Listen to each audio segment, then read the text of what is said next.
ایک بزرگ گزرے ہیں حضرت خواجہ ابو الحسن خرقانی رحمۃ اللہ تعالی علیہ.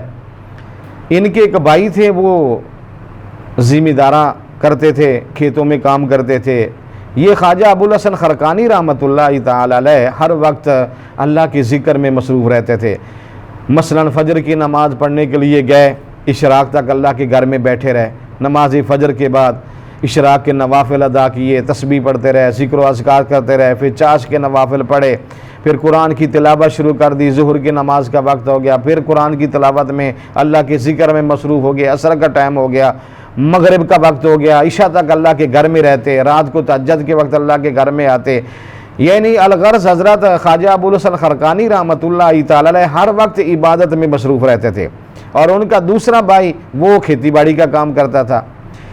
کچھ لوگوں نے اس کے بھائی کو کہا کہ محنت تو کرتا ہے، کھیتوں میں ہل تو چلاتا ہے، مزدوری تو کرتا ہے، چارہ تو بھینسوں کو ڈالتا ہے، جانوروں کے لیے محنت تو کرتا ہے، یہ تیرا بھائی ہر وقت مسجد میں بیٹھا رہتا ہے، اللہ اللہ کرتا رہتا ہے، اور تو سے جو فصل آتی ہے، جو اناج آتا ہے، جو پیداوار ہوتی ہے، وہ آدھی لے جاتا ہے. تمہیں اس کا کیا فائدہ ہوا؟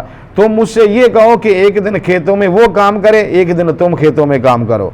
وہ لوگوں کی باتوں میں آ گیا. اس نے کہا ٹھیک ہے. وہ دوسرے دن اپنے بھائی کے پاس گیا، کہنے لگا آپ ہر وقت مسجد میں بیٹھے رہتے ہیں، اللہ اللہ کرتے رہتے ہیں، ذکر میں لگے رہتے ہیں، آپ کو دنیا کی پرواہ کوئی نہیں ہے، کام کی پرواہ کوئی نہیں ہے. میں نے کل سے اکیلے کام نہیں کرنا، ایک دن آپ نے کام کرنا، ایک دن میں نے کرنا. حضرت خواجہ ابو الحسن خرقانی رحمۃ اللہ تعالی آپ نے فرمایا ٹھیک ہے.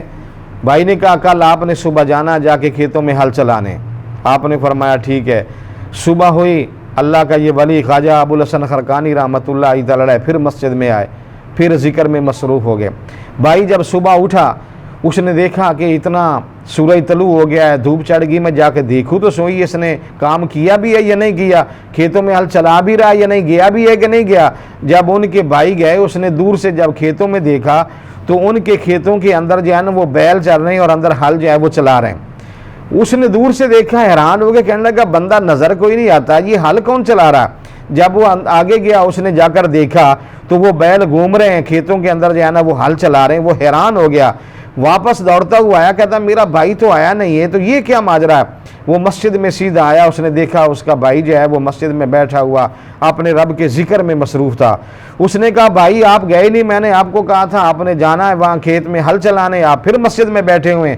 آپ نے فرمایا مجھے ضرورت ہی نہیں ہے. تو وہ بھائی نے کہا واقعی میں نے وہاں دیکھا ہے، میں گیا ہوں اور وہاں بندہ کوئی نہیں، انسان کوئی نہیں، لیکن کھیت زمین کے اندر جو ہے نا وہ ہل چل رہا ہے. تو بھائی نے کہا میں اللہ تعالیٰ کے کام میں مصروف ہوں، اور جو بندہ اللہ کے کام میں لگ جاتا ہے اللہ اس کے کام میں لگ جاتا ہے. میں اس کا کام کر رہا ہوں، میرا رب جو ہے وہ میرا کام کر رہا ہے.